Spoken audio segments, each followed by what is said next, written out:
The stars burned cold in the darkness of space, but none burned colder than the obsidian fleet that moved through the void like death itself. Queen Vexithara stood on the bridge of her flagship, her 6 arms folded behind her back as she watched another world fall to her forces. The planet below glowed orange with fire as her armies swept across its surface, adding another victory to the Zephyrian Empire's endless list of conquests. For 300 years, no species had been able to stand against her might. The Altarians, with their crystal technology, had lasted 6 months. The warrior clans of Brutus Prime had fought for 2 years before surrendering. Even the mighty Confederation of Worlds, with their advanced weapons and united fleets, had crumbled in less than a decade. But there was one name that still made the Queen's blood run cold in her veins. "Your Majesty," called Admiral Corvan from across the bridge. His scaled face showed the scars of 100 battles, but his voice carried a tremor that only came when speaking of one particular subject. "The human colonies have been eliminated as ordered. All ships accounted for except what, Admiral?" The Queen's voice was like ice cracking under pressure. "There are reports from the Outer Rim. Some of the refugees speak of him again. They say the ghost still lives." The bridge fell silent. Even the constant hum of the ship's engines seemed to quiet at the mention of that cursed name. Queen Vexithara turned slowly, her 4 yellow eyes fixing on the Admiral with a gaze that had melted stronger beings than him. "Marcus Sullivan is dead," she said, but the words tasted like lies in her mouth. "I killed him myself 30 years ago above Kepler Station." "Yes, Your Majesty." "Of course, but the humans, they still tell stories. They say he sleeps somewhere in the void, waiting for the right moment to return." The Queen walked to the massive viewport that dominated the front of the bridge. Below them, the conquered world continued to burn. Another victory, another species brought to heel, yet the taste of triumph felt hollow when faced with memories she had tried for decades to bury. She remembered that terrible day above Kepler Station. Her fleet had numbered in the thousands, the largest force ever assembled by the Empire. They had surrounded one small human ship, a beaten old cruiser called the Terra's Wrath. Intelligence had confirmed that Marcus Sullivan was aboard, the last of humanity's great fighters, the man who had somehow destroyed entire fleets with nothing but courage and impossible tactics. The battle should have lasted minutes. Instead, it had raged for 18 hours. When the smoke cleared, the Terra's Wrath was gone along with nearly half of her fleet. Admiral Thexmore, her greatest military mind, floated dead in the wreckage of his flagship. The human had simply vanished, leaving behind only destruction and the growing legend of the Ghost of Terra. "Your Majesty?" Admiral Corvan's voice broke through her dark memories. "What is it now? Should we investigate these reports? Send scouts to confirm his death?" Queen Vexithara was quiet for a long moment. Around the bridge, her officers waited with the patience of soldiers who knew better than to rush their monarch. Finally, she spoke. "No, let the humans have their stories. Dead heroes cannot hurt us," but even as she said the words, she knew they were not true.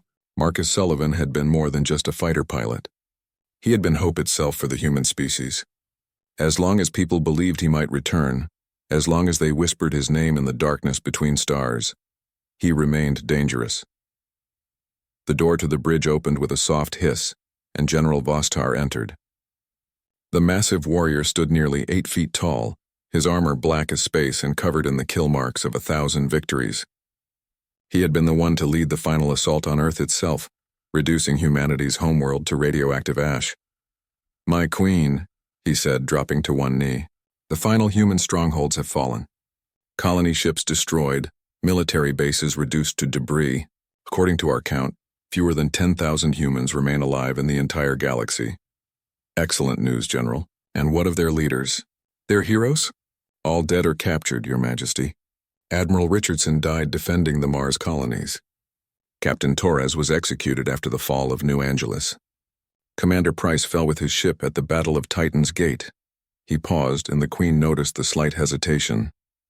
"There is no sign of any organized resistance remaining." "And yet," the Queen said softly, "my officers jump at shadows and speak in whispers of ghosts." General Vostar's 4 eyes met hers steadily. "Fear can be a useful tool, my queen. Even fear of the dead." Perhaps he was right. Perhaps the legend of Marcus Sullivan served her purposes better than his actual death would have. A dead hero could inspire, but a living legend that never appeared might crush hope even more effectively than her armies could. Still, something nagged at her thoughts. She had never found his body after Kepler Station. The wreckage of his ship had been scattered across half a system, but no trace of the man himself. Her scientists had assured her that nothing could have survived that explosion, but Marcus Sullivan had survived things that should have been impossible before. "General," she said finally, "I want increased patrols in the outer rim systems. Any reports of unusual activity are to be brought to my attention immediately." "Of course, Your Majesty. Is there something specific we should watch for?" The Queen was quiet for another moment, watching the dying world below. Then she turned back to her officers, her expression cold as the void itself. "Watch for ghosts, General. Sometimes the dead refuse to stay buried." As her flagship moved away from the conquered world, leaving behind only ash and sorrow, Queen Vexithara could not shake the feeling that somewhere in the vast darkness between stars, something was stirring. The galaxy had known peace under her rule, the peace of the grave, the silence of surrender. But peace, she had learned, was often just the quiet before the storm. In the deepest vaults of her memory, she could still hear the words Marcus Sullivan had spoken during their one and only direct communication, just before the Battle of Kepler Station began. "This isn't over, Vexthera. As long as one human draws breath, your empire will never be safe." At the time, she had laughed at his arrogance. Now, standing in her throne room aboard the mightiest ship in the galaxy, surrounded by the wealth of 1,000 conquered worlds, Queen Vexithara found herself listening to the silence between stars and wondering what might be listening back. The legend of the Ghost of Terra was more than just a story to inspire desperate refugees. It was a promise written in stardust and sealed with blood, and somewhere in the cold darkness of space that promise was waiting to be kept. The first sensation was cold, not the gentle cool of air conditioning, but the deep, bone-reaching cold that came from sleeping in the void for too long. Marcus Sullivan felt consciousness return to him slowly, like swimming up from the bottom of a dark ocean. His body ached in places he had forgotten existed, and his mouth tasted like metal and regret. The cryopod opened with a soft hiss, and stale air rushed into his lungs. He sat up slowly, his muscles protesting every movement. Around him, the abandoned mining station groaned and settled, its old bones creaking in the silence of space. Through a cracked viewport, he could see the stars, the same stars he had been fighting under when everything went wrong 30 years ago. Marcus climbed out of the pod on unsteady legs, his body remembering how to move like a man learning to walk again. The station was dark except for emergency lighting that cast red shadows on the walls. His hideaway had served its purpose well, hidden in an asteroid field that no one had bothered to mine in decades, forgotten by both sides of a war that had long since ended. He made his way to the communication console, his bare feet silent on the cold metal floor. The first thing he did was check the date. When the numbers appeared on the screen, he closed his eyes and took a deep breath. 32 years. He had been asleep for 32 years. The second thing he checked made his heart sink into his stomach. The war was over. The Zephyrian Empire had won. Message after message scrolled past his eyes, each one another nail in humanity's coffin. Earth was gone, destroyed 7 years after he had entered cryosleep. Mars had fallen the year after that. The outer colonies had lasted longer, but one by one they had been snuffed out like candles in the wind. According to the last transmission in the system, dated only 6 months ago, fewer than 10,000 humans remained alive in the entire galaxy. Marcus slumped into the operator's chair, feeling older than his 63 years. He had failed. The plan he had sacrificed everything for, the desperate gambit that had cost him his ship and his crew, had all been for nothing. Humanity was finished. He was about to shut down the console when one last message caught his eye. It was coded in the old resistance frequency, hidden inside what looked like routine commercial traffic. Someone was still out there, still fighting. The message was simple but clear. "The children of Terra gather at Haven's Gate. Join us or let us die with honor." Marcus stared at the message for a long time. Part of him wanted to delete it, to pretend he had never seen it. He was tired of fighting, tired of losing people he cared about, tired of being the last hope for a species that might already be extinct. It would be so easy to just climb back into the cryopod and sleep until the universe grew cold. But another part of him, The part that had kept him fighting when everyone else had given up, refused to let go. 10,000 humans, that was more than enough to start over, if they could find a way to survive. And if there was still a resistance, still people willing to fight, then maybe his sacrifice had not been completely pointless. He stood up and walked to a sealed locker in the corner of the room. Inside, wrapped in protective cloth, was his old flight suit. The patch on the shoulder still read, Terra's Wrath, Ghost Squadron. Below it was a smaller patch that showed a grinning skull with the words, Death from Above, written in faded letters. As he pulled on the suit, Marcus felt some of his old strength returning. The fabric was familiar against his skin, like putting on an old identity that fit better than his own name. He had been Marcus Sullivan the Man for 32 years. Now it was time to be the ghost of Terra once more. The mining station had a small ship in its docking bay. Nothing fancy, just a cargo hauler that the miners had left behind when they abandoned the place. Marcus spent the next several hours getting it ready for flight, checking systems and loading supplies. The work felt good, keeping his hands busy while his mind planned. Haven's Gate was 3 weeks away at standard speed. He would need to stop for fuel and supplies at least once, which meant contact with other people. That could be dangerous. The Zephyrians had put a price on his head that would make any smuggler rich for life. But he had been hiding in shadows for 3 decades. A few more weeks would not kill him. As the small ship undocked from the mining station, Marcus took one last look at the place that had been his home and prison for so long. The cryopod was still open, waiting for him if he changed his mind and decided to run. He could disappear into the outer rim, find some quiet world where the war had never reached, live out his remaining years in peace. Instead, he turned the ship toward Haven's Gate and opened the throttle. 3 days into the journey, he started monitoring Zephyrian military channels. What he heard made his blood boil. The Empire was not content with victory. They were hunting down the survivors like animals, burning entire asteroids on the chance that humans might be hiding there. Ships full of refugees were being destroyed just for sport. Children were being sold into slavery on worlds where humans were considered exotic pets. Queen Vex Thera had won her war, but she was not done killing. Marcus plotted a course to the nearest fuel depot, a trading station called Murphy's Rest that sat on the border between Imperial and neutral space. It was dangerous, but he needed information as much as he needed fuel. If he was going to rejoin the fight, he needed to know what was left to fight for. The station was busy when he arrived, full of traders and smugglers and the kind of people who made their living in the spaces between empires. Marcus kept his head down and his face hidden as he negotiated for fuel and supplies. The station master was a grizzled old human who looked at him with suspicious eyes but asked no questions. When Marcus paid in untraceable credits, it was in the station's bar that he heard the conversation that changed everything. "I'm telling you, it's true," a Deltan trader was saying to his companion. "My cousin was on one of the rescue ships. They saved nearly 1,000 people from the Procyon system before the Empire showed up." 1,000? The other trader, a blue-skinned Altarian, shook his head. "What's the point? There's nowhere to run anymore. The Queen's forces control everything. Maybe, but these humans, they're not running. They're organizing, building up their strength at Haven's Gate and a dozen other hidden bases. Some of them are talking about striking back." The Altarian laughed. "With what? Their best fighter disappeared decades ago. Without the ghost of Terra, they're just refugees with dreams." Marcus finished his drink and left the bar without a word. But as he walked back to his ship, he could not stop thinking about what he had heard. 1,000 rescued, dozens of hidden bases, people who were still willing to fight despite everything they had lost. As his ship left Murphy's Rest behind, Marcus opened a communication channel on the old resistance frequency. His message was simple. "This is Ghost Leader. I'm coming home." He did not sign his name. He did not need to.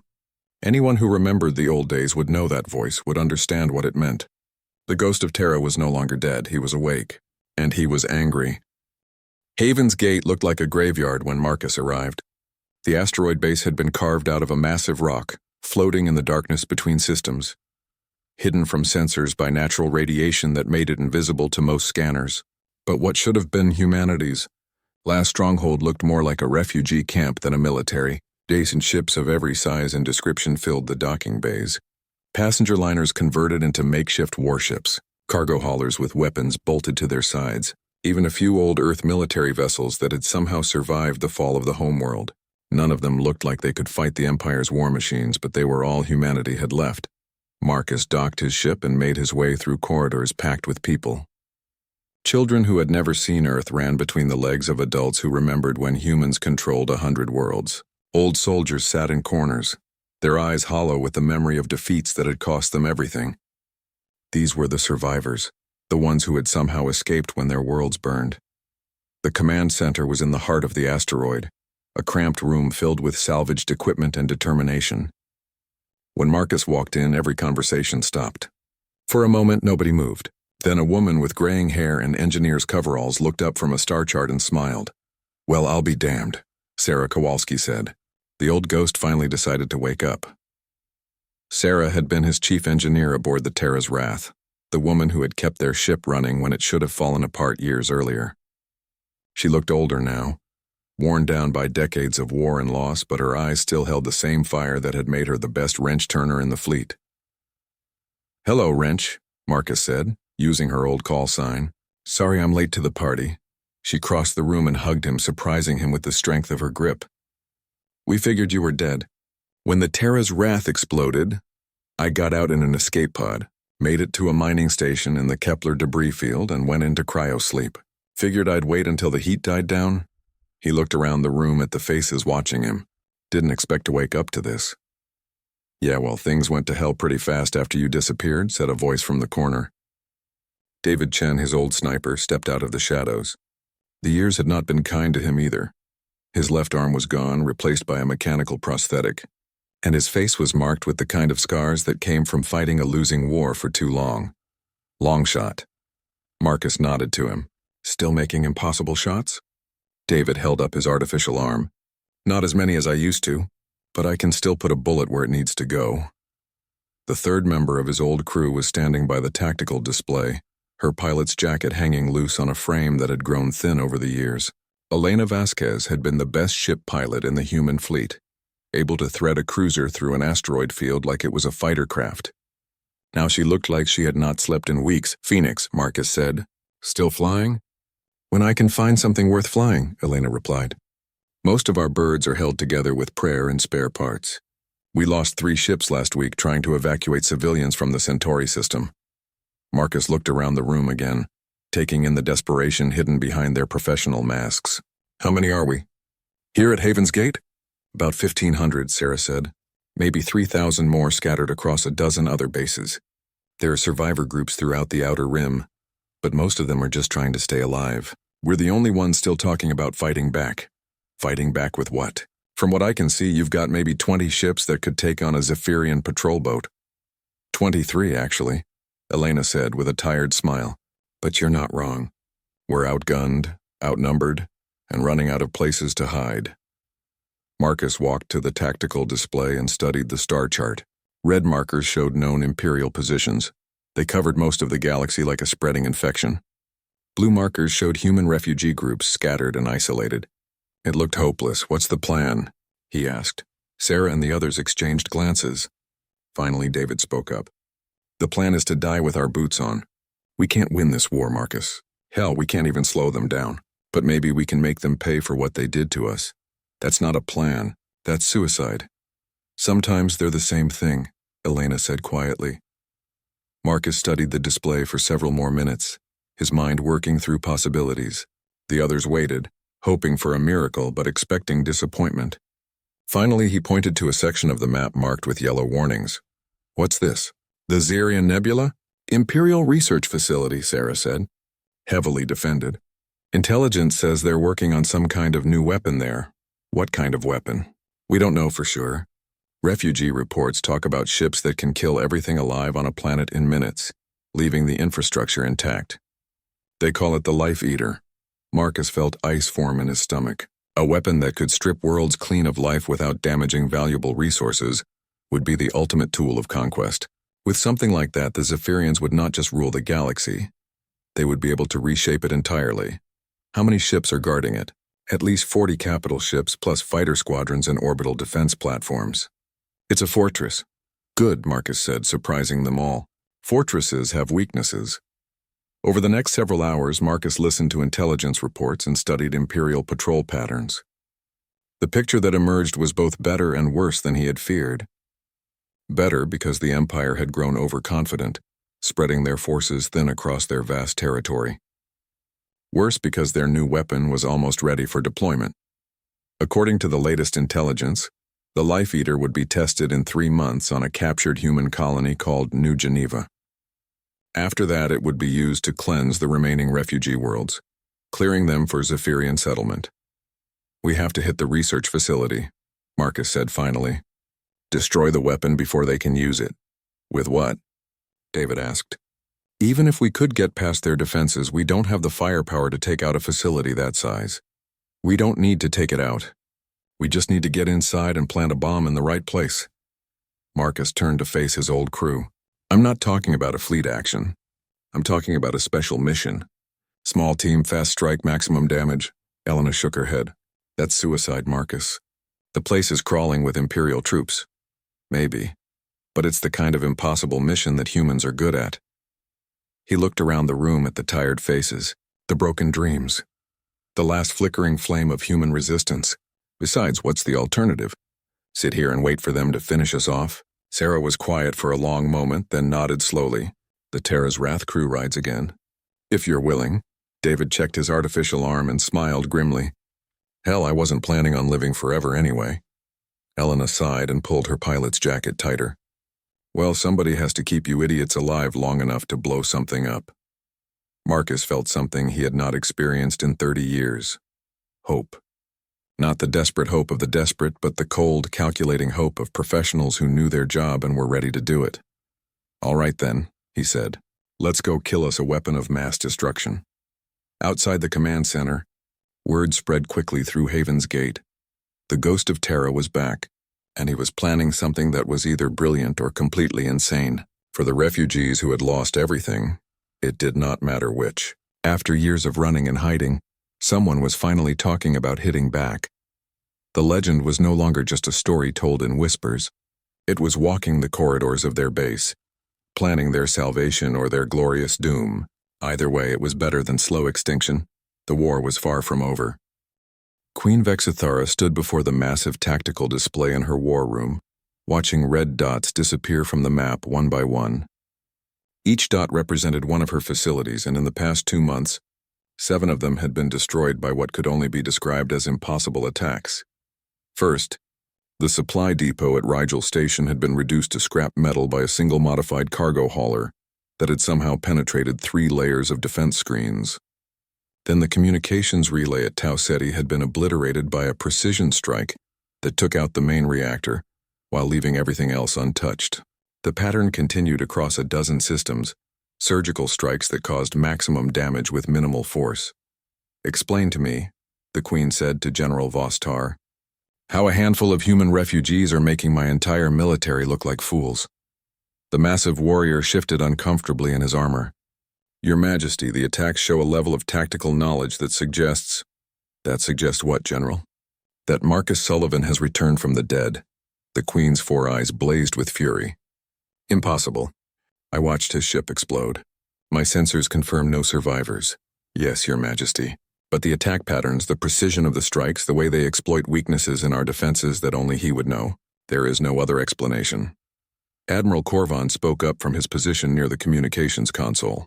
"Intelligence reports confirm that human resistance activity has increased dramatically in the past months. They're calling themselves Ghost Squadron and using old Terra Fleet call signs." Queen Vexithara walked to the viewport and stared out at the stars. Somewhere out there in the cold darkness between worlds, the one man she had never truly been able to defeat was still fighting her. After 30 years of believing him dead, Marcus Sullivan had returned to haunt her dreams once more. "Double all patrols," she commanded. "I want every ship we can spare hunting for this Ghost Squadron. Put a bounty on Sullivan's head that will make even my own admirals consider betraying me." "Yes, Your Majesty." "How much should we offer?" "Everything. Promise them a planet, promise them a fleet, promise them immortality if they have to. I want that human brought to me alive or dead." But even as she gave the orders, Vexthera knew that conventional tactics would not work against Marcus Sullivan.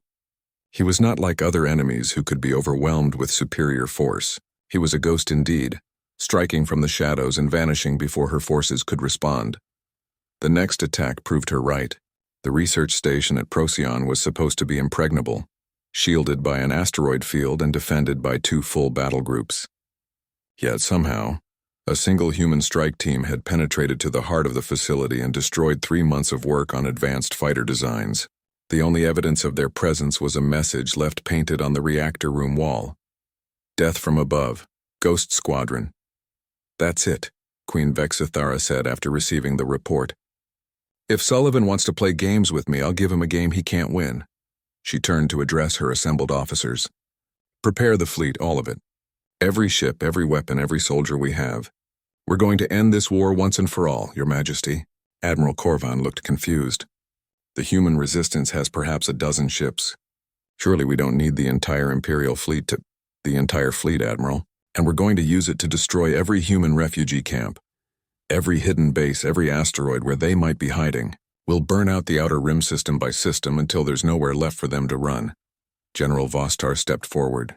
"My queen, such an operation would take enormous resources." "The cost alone— I don't care about the cost." Vexithara's voice echoed through the war room like thunder. "For 30 years that human has been a thorn in my side. Now he's making me look weak in front of the entire galaxy. I want him found, I want him dead, and I want every trace of his species erased from existence." The hunt began immediately. The Imperial fleet, the largest military force ever assembled in galactic history, spread out across the outer rim like a plague of metal locusts. They burned empty asteroids on the chance that humans might be hiding there. They destroyed ships on suspicion alone. They turned the space between stars into a hunting ground where no refugee was safe. But Marcus Sullivan seemed to anticipate every move. When Imperial forces surrounded the Vagan system, they found nothing but empty space and automated distress beacons. When they struck at what intelligence said was a major refugee camp, they discovered a worthless asteroid with a single message beacon broadcasting an old Earth song called "Ghost Riders in the Sky." For 3 months, the chase continued across half the galaxy. The Queen's forces scored some victories. Refugee camps destroyed, hiding places exposed, thousands of humans killed or captured. But they never found Marcus Sullivan or his core team. Instead, the Ghost Squadron seemed to grow stronger, inspiring other resistance, groups to take up arms against the Empire. The final confrontation came at Haven's Gate. Imperial intelligence had finally tracked the main human base to its hiding place in the asteroid field. Queen Vexithara personally led the attack, bringing 200 ships to crush what remained of human resistance. She expected to find a desperate band of refugees cowering in caves. Instead, she found a trap. Haven's Gate had been transformed into a fortress, its rocky surface bristling with hidden weapons and shield generators. The asteroid field itself had been turned into a maze of debris and hidden mines. When the Imperial fleet moved in for the kill, they found themselves fighting for every meter of space against an enemy that knew the terrain better than they knew their own ships. The battle raged for 18 hours. Marcus Sullivan seemed to be everywhere at once, his small fighter craft dancing between capital ships like a ghost indeed. His voice taunted the Queen over open communications, challenging her to face him directly instead of hiding behind her fleet. But even legends have limits. As the Imperial forces slowly closed in on the asteroid base, Marcus made his choice. Loading his fighter with every explosive device he could carry, he flew straight at Queen Vexithara's flagship in a suicide run that would either end the war or end his story forever. The explosion lit up space like a newborn star. When the light faded, the Imperial flagship was crippled and drifting, its bridge destroyed and its queen barely alive. But Marcus Sullivan's fighter was gone, vaporized in the blast that had nearly claimed the most powerful being in the galaxy. Queen Vexithara was pulled from the wreckage of her bridge more dead than alive, her body broken but her spirit finally at peace. The ghost of Terra was dead at last, truly dead this time, with no possibility of return. But as the Imperial forces regrouped and began to hunt down the surviving human ships, they discovered something that chilled them to their cores. The attack on Haven's Gate had been a diversion. While the Queen's attention was focused on the asteroid base, other Ghost Squadron teams had struck at targets across the Empire. Most importantly, They had hit the research facility at Xerion and destroyed the Life Eater weapon before it could be deployed. Marcus Sullivan had traded his life for time. Time for the remaining humans to escape. Time to destroy the Empire's ultimate weapon. Time for hope to survive even in the face of overwhelming defeat. In her medical bay, as doctors struggled to keep her alive, Queen Vexithara listened to the reports of destruction across her empire and realized the truth. She had won the battle, but the war was far from over. Marcus Sullivan was dead, but he had accomplished exactly what he set out to do. The ghost of Terra had become something more than a man, more than a legend. He had become an idea, and ideas were the hardest things of all to kill. As consciousness faded from her broken body, Queen Vexithara heard something that made her blood freeze in her veins. Somewhere in the darkness of space, human voices were singing an old Earth battle hymn. The words echoed across the communication frequencies like a promise of vengeance. We shall return. We shall return. When the stars burn cold and the void grows old, we shall return. The legend was dead. But legends have a way of coming back to life when people need them most. The escape pod drifted in the cold darkness between stars, its single occupant barely alive after 3 days without power. Marcus Sullivan had gambled everything on one last desperate plan, and for a moment it seemed like he had lost. The explosion that destroyed Queen Vexithara's flagship had nearly killed him too, but his old pilot's instincts had saved him at the last second. As his fighter had closed on the Imperial flagship, Marcus had ejected in a stealth pod designed to look like debris. The plan was simple: make the Queen think he was dead, then use the chaos of battle to infiltrate the one place no one would expect to find him, the heart of the Zephyrian Empire itself. The pod's emergency beacon finally activated, broadcasting a distress signal on a frequency that only Sarah Kowalski would recognize. Within hours, a small rescue ship appeared out of the void. Elena Vasquez piloted it with the same impossible skill that had made her famous throughout the fleet. "You crazy bastard," Sarah said as they pulled his half-frozen body aboard. "We thought you were dead for sure this time." "Not yet," Marcus croaked through lips cracked by cold and dehydration. "But I'm going to be if we don't move fast." "How long do we have?" "The Queen's in a medical coma," David Chen reported from the ship's communication station. "Doctors say she might not wake up for weeks. The Empire's in chaos. Different admirals are fighting each other for control." "Good. That's exactly what I was hoping for." Marcus struggled to sit up, ignoring the pain in his ribs. "What about the others? Did everyone get away from Haven's Gate?" Elena nodded. "Most of them. We lost maybe 100 people, but over 1,000 got out clean. They're scattered across a dozen hidden bases now waiting for orders." "And the Life Eater?" Sarah smiled grimly. "Gone. When you attacked the flagship, teams led by the other Ghost Squadron pilots hit 3 more research facilities. The Empire's superweapon program is set back by at least 5 years." Marcus allowed himself a moment of satisfaction. The suicide run had been a desperate gamble, but it had worked. The Empire was wounded and leaderless, their ultimate weapon destroyed. It was more than humanity had dared hope for in decades, but the war was far from over. "I need a ship," Marcus said. "Something fast and invisible. And I need a complete layout of the Imperial Palace on Ketha Prime." His crew stared at him in silence. Finally, Elena spoke up. "Marcus, what are you planning?" "I'm going to finish what we started. The Queen tried to wipe out humanity because she was afraid of what we represent. Well, it's time to give her something to really be afraid of." Over the next several weeks, Marcus Sullivan prepared for the most impossible mission of his career. Using intelligence gathered over years of fighting, contacts built through decades of war, and technology stolen from the Empire itself, he put together a plan that was either brilliant or completely insane. The Imperial Palace on Ketha Prime was supposed to be impregnable, built into the heart of a mountain and defended by layers of shields, weapons, and the most elite troops in the galaxy. It had never been successfully attacked in the 300-year history of the Empire. But Marcus had something no previous attacker had possessed: intimate knowledge of Zephyrian military doctrine, gained through 30 years of fighting them. He knew how they thought, how they planned, and most importantly, how they would react to an attack they never saw coming. The infiltration began during the Queen's recovery ceremony, when thousands of Imperial officials gathered to celebrate their monarch's return to health. In the confusion of shuttles and transport ships arriving at the palace, one small maintenance vessel went unnoticed.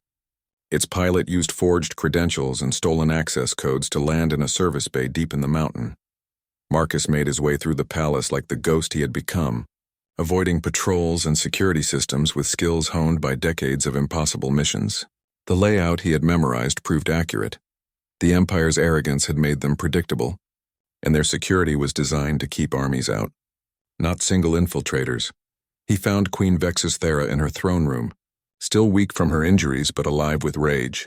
She was meeting with her remaining generals, planning a new campaign to hunt down the surviving humans and finish what the Battle of Haven's Gate had started. "Tell me, General," the Queen was saying, "how many human ships escaped our trap?" "Intelligence estimates perhaps 30 vessels, Your Majesty. Mostly small craft and cargo haulers. Nothing that poses a serious threat to the Empire. 30 ships carrying 3,000 survivors. Hardly worth the name of resistance." The Queen's voice was bitter with disappointment. I had hoped for a more satisfying victory.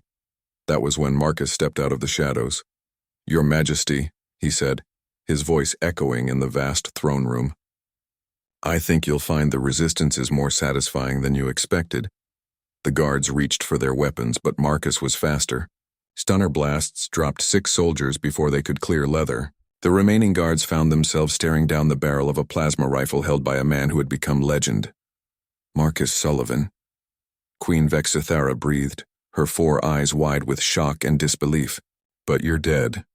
I saw your ship explode. Death is just another enemy to defeat, Your Majesty, and I've gotten pretty good at winning impossible fights." The Queen's shock quickly turned to rage. "How did you get past my defenses?" "The same way I've been beating you for 30 years. I used your own arrogance against you." Marcus kept the rifle trained on her while he spoke. "You think like an empire. Big, overwhelming force applied from above. But I think like a human, small, fast, and willing to go places no sane person would go." "What do you want, human? Come to assassinate me in my own throne room?" Marcus smiled coldly. "Tempting. But killing you would just make you a martyr. Your generals would unite to avenge you, and the war would continue for another century." He paused, letting that sink in. "No, I've got something better planned." With his free hand, Marcus pulled out a small device and placed it on the floor between them. The generals recognized it immediately. A quantum communicator, military grade, connected to networks across the galaxy. "What you're looking at," Marcus said, "is a live broadcast to every news service, every military frequency, and every resistance cell in known space. Right now, billions of beings across the galaxy are watching the mighty Queen Vexithera face a single human in her own throne room." The Queen's face flushed purple with fury. "You dare?" "I dare plenty. For 300 years your empire has been built on fear. Fear of your military might, fear of your ruthlessness, fear that resistance is impossible." Marcus took a step closer, ignoring the guards who were slowly moving to surround him. "But here's the thing about fear. It only works as long as people believe in it." Queen Vexithera rose from her throne, her full height making her tower over the human who had haunted her dreams for decades. "You think this changes anything? You think showing the galaxy that you can sneak into my palace will somehow bring down the Empire?" "Actually, yes. Because I'm not just showing them that I can get in." Marcus smiled, and for the first time in her life, Queen Vexithera felt genuine terror. "I'm showing them that I can get out." The small device on the floor began to beep softly. Marcus backed toward the chamber's main entrance, his rifle still trained on the Queen. "You see, Your Majesty, I didn't come here to fight you. I came here to prove a point.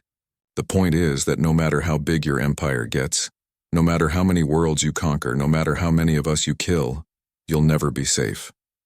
The beeping got faster, because we're human, and humans don't know when to quit. The Queen understood too late. "Bomb, stop him!" But Marcus was already moving, sprinting through corridors he had memorized, dodging past guards who were too shocked to react quickly. Behind him, alarms began to blare as the palace's security systems finally realized what was happening. The explosion was small, just enough to destroy the throne room and send a very clear message. Queen Vexithera survived, protected by the same arrogance that had allowed the attack in the first place. Her throne room had been built to withstand bombardment from space. A single human's bomb merely wounded her pride along with her body.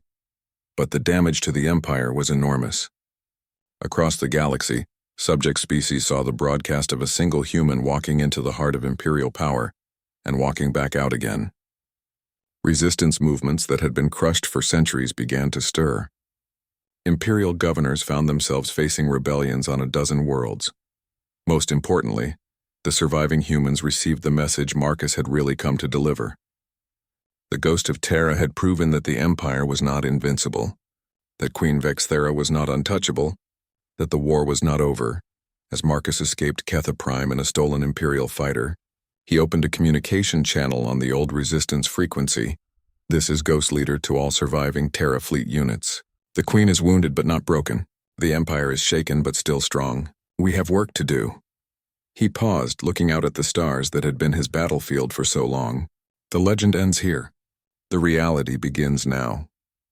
Behind him, Queen Vexthera stood in the ruins of her throne room and realized that her greatest fear had come true. Marcus Sullivan was no longer just a man or even a legend. He had become something far more dangerous. He had become hope itself, burning bright in the darkness between stars.